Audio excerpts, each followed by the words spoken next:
poco più rispetto a quanto ha fatto finora Adrian Banks. Esce dai blocchi Michael Bramos, floater alla Juan Carlos Navarro, elegantissimo, morbidissimo.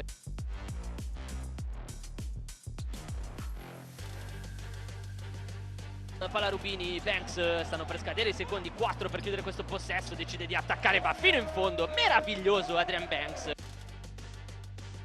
Theodore, il quale recupera poi le piste di Corey Davis, vuole andare fino in fondo, ribaltamento a una mano per Fabio Mian, grandissima iniziativa di Corey Davis, grandissimo spot up shooting da parte di Fabio Mian.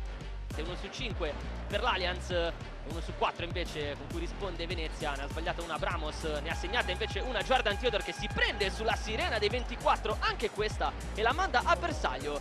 Adesso però deve piegare le gambe in difesa la squadra di coach Franco Ciani. Euro step da parte di Austin Day, che tira da altezze siderali.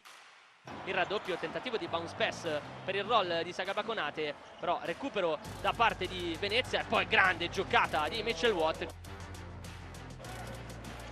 In questo pomeriggio per gli Oro Granata Banks serve perfettamente Daniele Cavaliero, e in questa situazione, da questa posizione, con questo spazio, De Angeli per un attimo aveva fatto una gran cosa, poi però perde la maniglia. Extra pass di Cavaliero per la bomba di Fabio Mian, e allora con 2 triple consecutive, rimbalzo e apertura pronta 2 su 2 da oltre l'arco per Jeff Brooks. Banks qua che per un attimo sembra fermarsi, gran taglio backdoor però. Gioco spalla canestro di Jeff Brooks, attenzione che da quella posizione in carriera ha segnato tanti canestri, così come ne ha segnati tanti anche Michael Bramos dalla punta. Qui Watt letteralmente una calamita nei confronti del possesso, arma la mano di Jordan Theodore.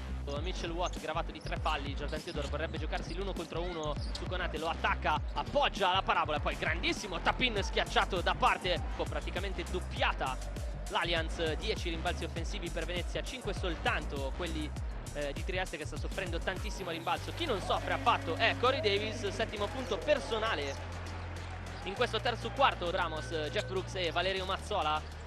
Jeff Brooks che riceve, poi scarica al lato debole per Valerio Mazzola, circolazione di palla perimetrale con extra pass perfetti, e Andrea Di Nicolao è nella posizione migliore, con piedi che guardano il canestro per prendere e mandare a bersaglio. Qualche difficoltà di troppo per la rimessa di Corey Davis, consegnato ancora una volta di Delia per Adrian Banks, il quale lascia sul posto e ubriaca letteralmente Mitchell Watt. Che giocata meravigliosa di Adrian Banks. 4-0 personale per Carroll, rimane col numero 50, ricezione un po' complicata per Michael Bramos. Allora Mian può andare fino in fondo appoggiandosi col reverse al tabellone, e quantomeno, anche perché mancano 3 minuti e Venezia può difendere un vantaggio di 10 lunghezze.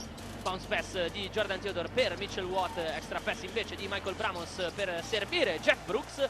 L'ho detto prima, lo ribadisco adesso, davvero essenziale Jeff Brooks in questa serata. Tutti i quarti, uno soltanto nel terzo, ma adesso veleggia comunque verso l'ennesima doppia stagionale a 9 punti. Gragiulis vuole girarsi, Konate devasta il ferro, finisce allora qui all'Allianz Dome. Pala Rubini, il confronto tra Humana Reyer Venezia 78 e Allianz Pallacanestro Trieste 65.